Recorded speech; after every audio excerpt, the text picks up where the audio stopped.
올해는 총선이 있죠. 진보냐 보수냐 둘 중 하나를 골라야 하는 선택의 기로에 서 있습니다. 물론 중도도 있겠지만 대한민국 대다수의 국민이 지지하는 이념은 외관상 진보와 보수를 표방하는 정당입니다. 여러분은 어떤 선택을 하실 건가요? 물론 선택지가 하나 더 있습니다. 포기하는 겁니다. 괜찮습니다. 단지 이러한 행위에 대해서는 페널티가 붙을 뿐입니다. 권리를 포기할 때 받게 되는 가장 큰 벌은 자기보다 못한 자들에 의해 지배당하는 것이다. 플라톤의 말입니다. 바쁜 일상을 보내는 우리들에게 정치는 참 쉽지 않습니다. 꾸준한 시간과 노력을 쏟아야 하기 때문인데요. 그래야 정치가들이 말하는 대의 명분의 포장 속에 숨겨져 있는 본질을 이해할 수 있기 때문입니다. 문제는 그만큼의 시간과 노력을 쏟을 여유가 없다는 겁니다. 결국 본질을 제대로 이해하지 못한 채 미디어를 통해 빠르게 퍼지는 정치인의 비리 문제나 스캔들에만 집중하게 되는 것이죠. 소위 전문가라 자처하는 사람들의 말을 받아들이고 그것을 진실이라고 답을 내립니다. 유튜브, 페이스북 등 SNS에서 제공되는 알고리즘은 비슷한 성향의 컨텐츠를 끊임없이 노출시켜 주어 우리들의 이러한 믿음을 계속해서 강화시켜 줍니다. 본질은 사라지고 미디어와 전문가들에 의해 휘둘러지는 우리들은 또다시 무능한 정치에 지배당하는 것이죠.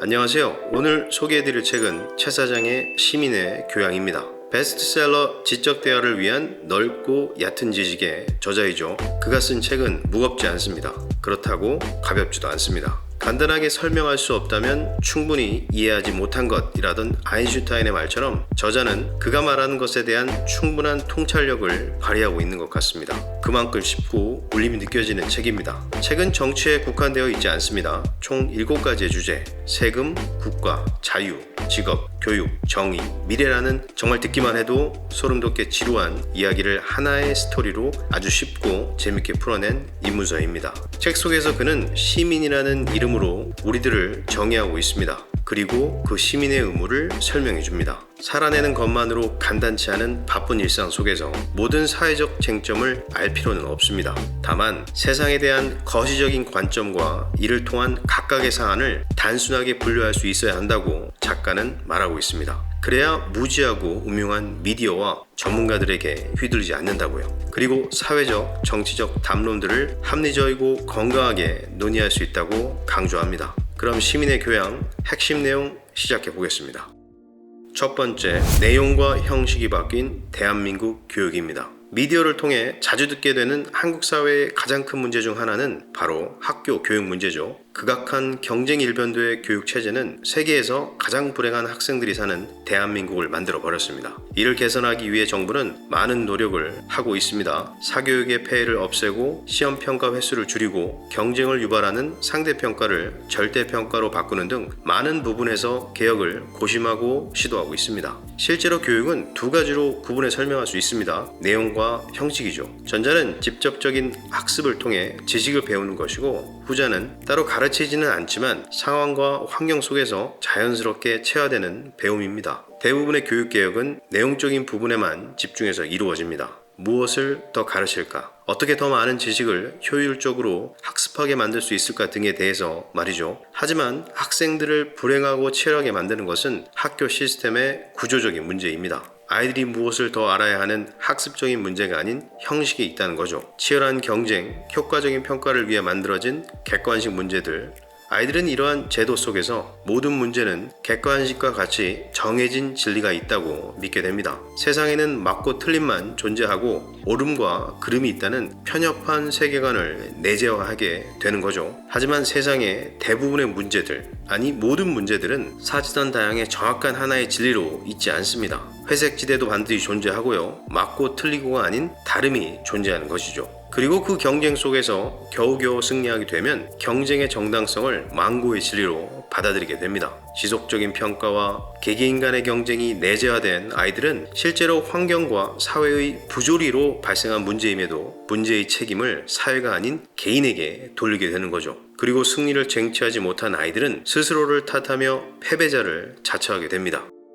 두 번째, 형식은 경제의 문제이다입니다. 이러한 공교육의 문제점을 극복하기 위해 대안학교가 생겨나기도 했죠. 하지만 대한민국에서 살고 있는 한 경쟁지옥에서 벗어날 방법은 없어 보입니다. 대한민국에서 소위 인서울, 그리고 인지도가 있는 대학에 들어가기 위해서는 최소 상위 10%, 아무리 넉넉하게 잡아도 20% 이내에 들어야 합니다. 그래야 안정적인 경제생활을 영위할 수 있는 괜찮은 직업을 얻을 확률이 높아지는 거죠. 그러니 아무리 교육 시스템을 지지고 볶아봤자 근본적인 지옥 경쟁은 없앨 수 없게 되는 겁니다. 근데 왜 상위 10%, 20% 이내에 들어야 괜찮은 직업을 얻을 확률이 높아지는 걸까요? 그건 현재 대한민국의 소득 불평등과 연관되어 있기 때문입니다. 2010년 기준 상위 10%의 개인 소득은 3,940만 원입니다. 나머지 절반의 연간 평균 소득은 1,074만 원에 불과합니다. 물론 현재는 금액이 많이 올랐을 겁니다. 하지만 불평등한 사회 구조는 변하지 않았죠. 그러니 미친 듯이 경쟁을 하고 그 경쟁을 정당하게 생각하고 여기서 미처 승리하지 못한 사람들은 패배자로 받아들여지게 되는 겁니다. 그럼 이 미친 경쟁 지옥을 어떻게 해결해야 할까요? 두 가지를 생각할 수 있습니다.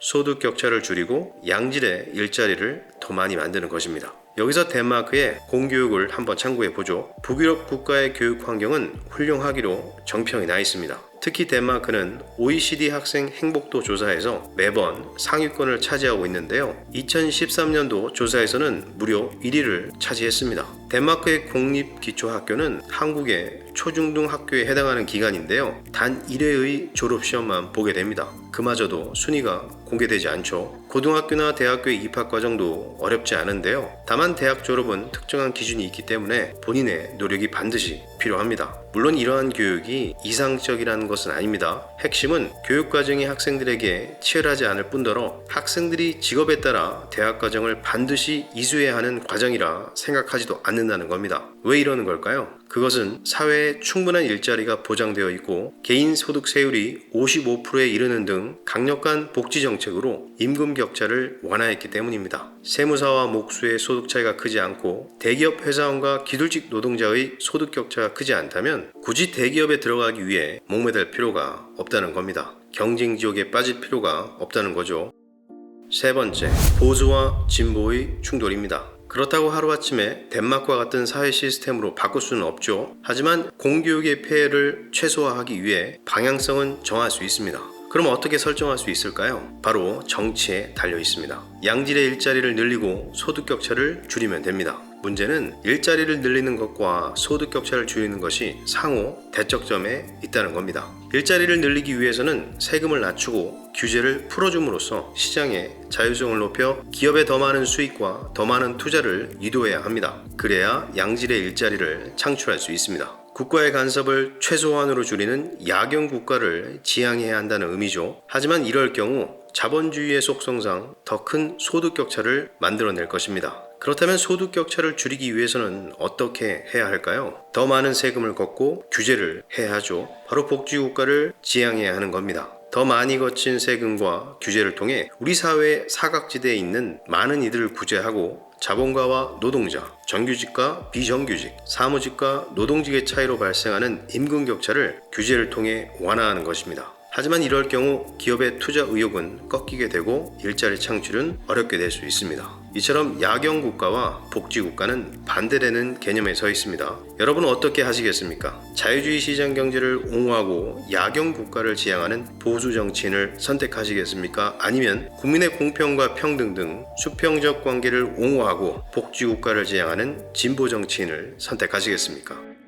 시민의 교양 속에서 보여지는 세상은 극단적으로 단순화된 사회입니다. 실제 우리 사회는 훨씬 더 복잡하고 더 많은 요인들에 의해 존재하고 변화하죠. 이 책의 목적은 우리가 살고 있는 세상의 구조를 단순화하여 이해할 수 있는 능력, 바로 교양을 전해주는 것입니다. 앞에 설명드린 것처럼 저자는 사회 구조를 이해하기 위해 최소한 알아야 하는 7가지 주제를 스토리 형식으로 재밌고 쉽게 풀어내고 있는데요. 선거 얼마 남지 않았죠. 이 영상이 업로드될 쯤에는 끝났을 수도 있겠네요. 대한민국 사회 속에서 살아가는 개인 한 명 한 명은 연약해 보일 수 있습니다.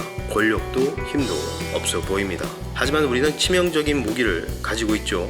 바로 투표입니다. 시민으로서 당신의 합리적 선택과 결정이 우리 사회를 바꿀 수 있습니다. 영상으로 끝내지 마시고 꼭 일독 해보시기를 권해드립니다. 저자의 말로 이 책의 리뷰를 마치겠습니다. 이제 결정의 시간이다. 당신에게 묻는다. 우리 사회는 어떤 내일을 선택해야 하는가? 감사합니다. 끝.